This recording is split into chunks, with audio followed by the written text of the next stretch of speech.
पंकजं व्यालयज्ञसूत्रमिन्दुशेखरं कृपाकरं नारदादियोगिवृन्दवन्दितं दिगम्बरं काशिकापुराधिनाथकालभैरवं भजे। भानुकोटिभास्वरं भवाब्धितारकं परं नीलकण्ठमीप्सितार्थदायकं त्रिलोचनं कालकालमम्बुजाक्षमक्षशूलमक्षरं काशिकापुराधिनाथकालभैरवं भजे।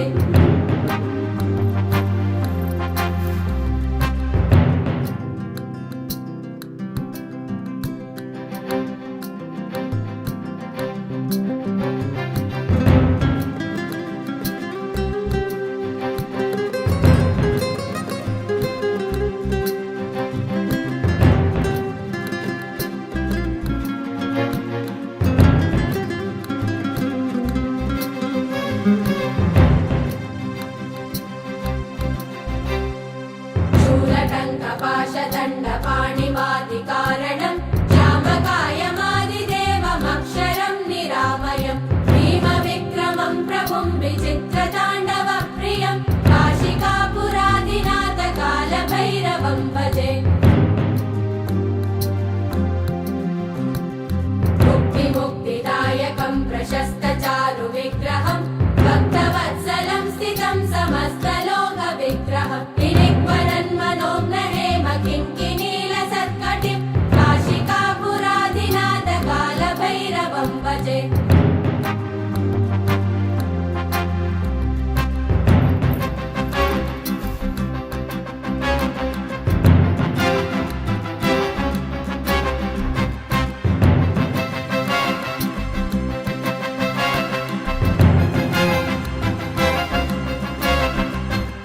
धर्मसेतुपालकं त्वधर्ममार्गनाशकं कर्मपाशमोचकं सुशर्मदायकं विभुं स्वर्णवर्णशेषपाशशोभिताङ्गमण्डलं काशिकापुराधिनाथकालभैरवं भजे।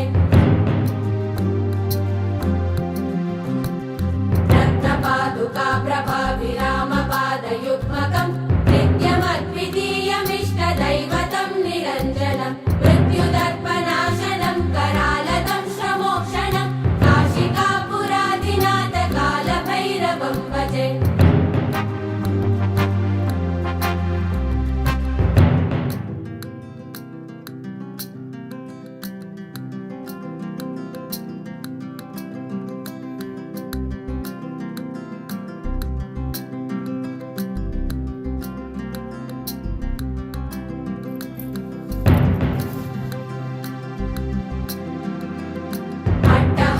भिन्न पद्मजाण्डकोश सन्तति दृष्टिपातनष्टपापजालमुग्रशासनम् अष्टसिद्धिदायकं कपालमालिकन्दरं काशिकापुराधिनाथकालभैरवं भजे।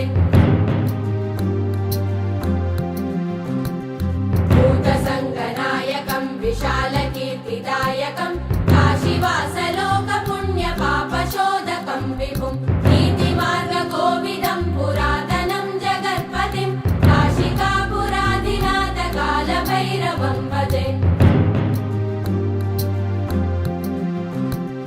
कालभैरवाष्टकं पठन्ति ये मनोहरं ज्ञानमुक्तिसाधनं विचित्रपुण्यवर्धनं शोकमोहदैन्यलोभकोपतापनाशनं ते प्रयान्ति कालभैरवं